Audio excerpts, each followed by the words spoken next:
Two police officers order food at a drive-through McDonald's. We hear the sound of busy traffic roaring behind them. "I'm too old, too tired and too hungry to go chasing after some hot rod," says one of the policemen, "and I'm definitely too thirsty." A voice from another vehicle suddenly shouts, "Look out!" as it ricochets off the side of the police vehicle and speeds away. "Whoa!" says the shocked policeman. Cut to inside the offending vehicle, a yellow taxi cab. "We got lucky," says the driver. "If they don't chase you after a mile, they don't chase you." The scene then zooms out and we see the full setting. High-rise city buildings with narrow streets packed with flying cars zooming in every direction, ducking and weaving around each other. It looks like the chaos of New York at rush hour, but 10 stories up. Recognise the film? I don't, to be honest. No, sorry. That's okay. It would be boring if every single guest knew which film we were talking about. It is The Fifth Element. Yes. Hello, I'm Rebecca Jackson, racing driver, TV presenter and motoring expert. Welcome to Where's My Flying Car from IAM Road Smart, the podcast where we ask, are the promises of fantastical transport in science fiction possible? And if so, what are the facts? Today, I'm joined by Aaron Aluhanan, Assistant Professor of Future Transport, to talk all about flying cars. Welcome, Aaron. Thank you very much for having me. Absolute pleasure. Flying cars really are the ultimate science fiction motoring fantasy, aren't they? But I think it's fair to say that the movie version is a bit different from reality. Let's get some of the facts straight. So I'm going to start with a true or false. Flying cars already exist. Yes, very much so. In a kind of prototype form. But certainly there have been flights that have happened and some really good stuff coming out of China and certainly across Europe. So they do exist, but perhaps not in the kind of mainstream sense of you'd be able to pop down to a dealer and purchase just one. Pick one up. No, exactly. And take off. Now, what do they look like, the flying cars of today? Well, I think generally they tend to look like planes that can drive rather than cars that can fly, if that makes sense. So they've got big wings sticking out outside? They tend to, yeah. So there's several different designs depending on kind of how they are powered. Mm-hmm. But generally they have some kind of wings and some kind of rotor sort of propulsion system. But certainly the way they're being designed, because they have that road element to them, they certainly can have that sort of element of looking like a car. Okay. And why do we need flying cars in our lives? Yeah, so it's a really good question. I mean, I think generally, there's two things. I think on one side, if you kind of set engineers in a room, they're always excited to sort of look forward and sort of create new technology. But I think the big sort of argument for them is primarily around congestion. Mm-hmm. So I think around just last year in the UK, because of congestion, it cost the economy around £7 billion. Wow. So it's a significant sum. And that's really from, lost productivity, mm-hmm. Lost time spent in traffic. Mm-hmm. And of course, that doesn't account for the sort of the human cost, which is around sort of less leisure time, less time with the family, which you can't really account for. So the idea is, quite literally looking to the skies for the solution. Here we are. And, if we could alleviate some of that road traffic and instead take some of those journeys, in particular journeys, and put them in the sky, then that could be something that is both beneficial from a sort of productivity point of view, but also with these aircraft most likely being electric, there'll be sort of emissions and noise benefits as well. Sounds good. And that leads us on to a little segment that we like to call Are We There Yet? Where we look at how close we are to this technology becoming part of our everyday life. When will this technology be widely available, and will we all be driving, in inverted commas, flying cars within our lifetime? It's very difficult to tell, to be honest. So, I mean, I think we're at least a decade or two away from something like this being kind of commonplace. That's not that long away, actually, is it? It's not too long. And I think the biggest challenge is it's more around the aviation side. We know how to develop cars, mm-hmm. and the kind of production or sort of kind of production cycle for a vehicle is relatively short. But in aviation, because of the very strict safety standards around what happens in an emergency, particularly around kind of the routes around airspaces, and some of the routes that are being proposed for these kinds of vehicles are within cities, and it's very difficult to kind of understand how do you plot a safe route through cities between buildings. And so these are the things that are most likely going to sort of slow down its progress. And the other side of that, from a technical point of view, is if these vehicles are electric, then they need batteries. And at the moment, our battery technology means that these batteries are typically very heavy. And so these kinds of technical challenges are things that need to be overcome. But, if we're looking sort of 10 to 20 years for kind of very niche use cases, it's possible if you kind of have an optimistic view. Wow. And what could the future uses of this technology be? Are we talking about you and I just getting into our flying cars and zooming off somewhere, or does it have more of a commercial appeal? I think there'll be kind of very specific use cases. And I think the first use case that we see, and certainly from our research, what people were kind of more open to was around sort of emergency services, healthcare applications. Whenever there's a kind of time sensitive element to it, then people really saw the benefit of these kinds of flying cars, flying taxis. And then certainly looking at it from, another kind of element that people were sort of mentioning to us in our research was seeing it as more of a kind of public transport sort of option, and really being able to connect communities which perhaps, by road transport are relatively isolated. Suddenly, with a kind of an aircraft that's able to, very quickly close that sort of gap, then there's a kind of equalizing aspect there, in terms of access to health, kind of key resources and things. So that's really kind of where we can sort of see the best use case of this kind of technology coming in the near future. And those applications seem to be vehicles that tend to be well maintained and are regularly checked, because I'm thinking, driving along the motorway, you quite often see cars broken down on the hard shoulder, and it's not exclusively with old cars. So these vehicles, flying cars, are going to need quite a lot of upkeep and maintenance to make sure if you break down in the middle of the air, that's not a great place to break down, is it? Yeah, absolutely. And this is exactly where the sort of delay is coming from. It's really, one of the things that's really important in aviation is, what happens in an emergency. Is someone who is completely unfamiliar with the aircraft able to get out safely? And often this is the thing that makes the whole aviation approval take a long time. You might have seen concepts for like new types of economy class and things like that, where you can have a flatbed and you think, why is that not coming? And that's often because they have to go through all of this kind of testing. And so it's a good point. Yeah, absolutely. If you have a breakdown while in the air, in the middle of a city, is probably not a good situation. Emergency button, out with my parachute. It's one option, right? Yeah, exactly. Yeah. How will it change our culture and infrastructure? I think, what I sort of mentioned around, being that sort of equalizing factor, being able to connect rural communities, but also from an accessibility point of view as well. I think whenever we have a sort of new mode of transport, it represents an opportunity to sort of take a step back and rethink, how does this work for people who might have mobility impairments or are disabled and have been traditionally left out of the design of transport to date. And this, being a completely fresh design, something that we have, complete input into how it's designed and how it works. I think that's a really fantastic opportunity for us as a society to sort of create something which could really improve mobility for a lot of people. So it does sound like it. Now, driving a car and learning how to drive a car is one type of test. Pilots, on the other hand, wow, they have to put in a lot of hours before they are qualified. So will there be different license levels? What will it look like for somebody who is used to driving cars to then get into a flying car?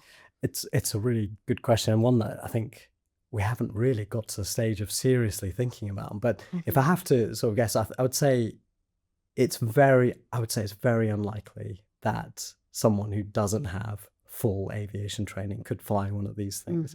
I think it just would not work with the sort of aviation approvals. So I think it's possible that we could have different license levels, just like how it is today. You have kind of helicopter licenses and small aircraft licenses, and can build up to the large aircraft. Perhaps there's a kind of new license that comes in between, but I can't see how you could obtain one without kind of the years of training behind it. That makes sense. Now, and that leads me on to the next question, actually, because it feels like it's quite unlikely that mass adoption of flying cars will our infrastructure be able to cope with that? And will it ever be affordable or possible?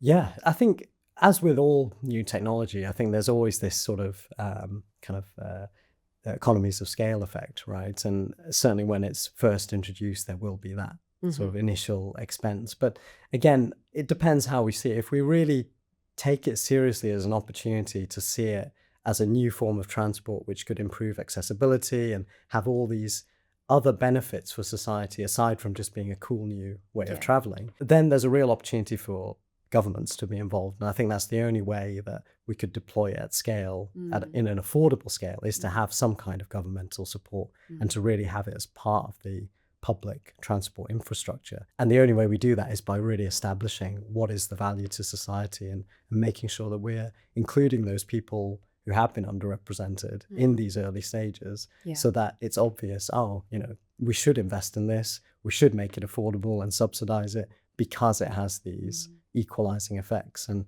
I think the work we're doing now in these early stages is key to realizing it. So I think absolutely it can be affordable if we make these arguments that it's not just a cool toy that will come in the future. And so if we're going to be connecting rural communities and cities and some of the people that may not have had access to easy transport before, do we need to build runways? Are they going to be taking off from buildings? What's it going to look like? Yeah, so this is one of the things we tested at the university at Coventry, was that we built a sort of test prototype airport. And the idea is that like a helipad, the vehicle will be able to sort of land on top and it would be lowered down to sort of ground level. People can embark and then so it would be raised up. I think the benefits of this kind of vertical takeoff and landing aircraft is that it could even use the existing helicopter infrastructure, any kind of helipad. But certainly it would not need that runway. I think the whole idea of these flying cars is that they have that ability to take off from a kind of standing position. Yes.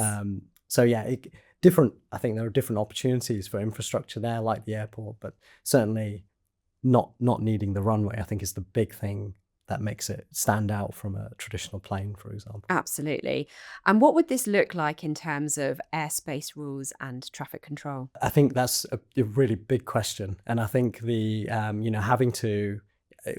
be a lot of work with sort of local councils and city planners to understand how does this work. I think there are a lot of questions because we just don't have that in our cities at the moment around noise, because while they are electric, they do produce some sound, and it is a kind of frustrating kind of droney sound. Does it sound a bit like a very noisy vacuum cleaner? Exactly, yeah. I mean, when we were doing the tests in Coventry, people described it as a group of wasps or hornets. So it's a really quite irritating sound. Yeah.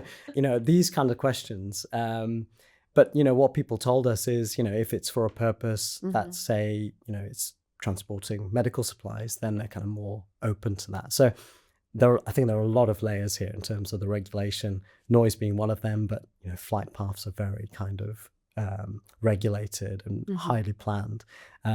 So I think first, before we get to that stage, I think establishing the argument as to why we need these aircraft is really the first stage. That means getting the right people in the room, and then working with sort of aviation experts and city planners to understand what does this actually look like in a city is the big challenge. Absolutely. And going back to your point on noise, isn't there some kind of technology or waves, frequencies that can cancel out some noise? Would that be a possibility to implement in cities? It's possible, yeah. I mean, certainly, certain shapes and designs of buildings can sort of reduce the sort of kind of noise that's reflected off them.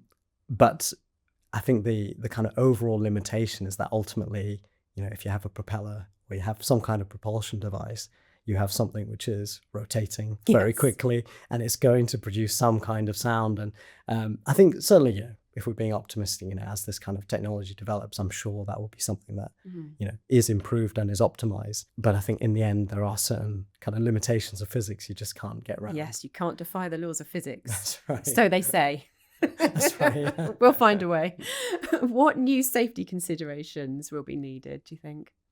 Yeah, I think it's really going to be around what happens in an emergency scenario. And I think it will be more to do with the aviation flying side of it than the driving side. And, simply because, as you alluded to, earlier, it's really, if there is a kind of situation where you have an emergency in the air, how do people get themselves out of the aircraft safely? Do they know kind of the procedure? Are we going to have say a safety video at the start of each flight, which is a requirement on commercial aviation, right? So are we going to have the same? So these are the kind of considerations that are going to have to go into these regulations. And I think that's, again, we first have to establish the importance of why we need these kind of aircraft before getting to that stage. And will these flying cars be exclusively flying cars? You mentioned that they also can drive along. So will they be mixed with other vehicles on the road, or is the wingspan too wide that would not be possible? Yeah, I think it wouldn't be possible. That's my feeling. Simply because, again, when you're trying to get something up into the air, which is heavy, then you need some way of generating lift. And usually having some kind of wingspan and rotors is sort of a necessity, unless there's some incredible breakthrough in a couple of years which changes that. We don't know what we don't know yet. Exactly, yeah. And there's certainly some interesting concepts which have wings that sort of fold up into the body of the vehicle. Okay. I think it's a Dutch company that was working on that. So interesting things, but it will never look like a regular car, on the road. It will be something that draws attention to itself. So I think that's something that will have to be considered. But excellent. Okay, so what have we learned today? I've got 3 takeaway points. The first one is 2 of the main challenges in developing this technology is plotting safe flight routes through cities and the weight of batteries. The second one is the best and first uses of flying cars will probably be by the emergency services and connecting rural communities with important infrastructure such as healthcare. And my third key takeaway is it's very unlikely that someone who doesn't have full aviation training could drive a flying car, but there could be different license levels within that. Is that about right? Yeah, I think that's hits nail on the head. Now, you're not done yet. I want to end on a few quick fire questions that I'm going to throw at you. Are you ready? Yeah, let's go. Good. What is the biggest impact that flying cars will have on our lives? I think, kind of to use a sci-fi term, to shrink time and space. I think kind of bringing journeys, making those long journeys shorter. I think that's the big thing. Sounds amazing. What future motoring innovation are you most excited about? Well, that's a really good question. I think, I think this transition to electric cars sort of brings about, a lot of exciting opportunities. And I think, the ability to, what that brings with it, like automated driving and all these sorts of other technologies that come with that transition, I think it's really exciting. So yeah, really looking forward to that. Oh, brilliant. And this question might be a little challenging considering you didn't know what the film was, but I'm going to ask you anyway. What actor plays the cab driver in Fifth Element? I said to myself I should look this up, but I've absolutely no idea. It's really embarrassing. I don't know any movie before like 2000s. It's all right. That is allowed. That is allowed in this show. It's Bruce Willis. Oh, is it? Okay, wow. Yes, okay. Yes. Thank you, Aaron, for joining us today. Thank you very much for having me. So good to have you here. We'll be back next episode where we'll be joined by Paul Wilson, chair of the Smart Cities World Advisory Board, to talk about smart cities.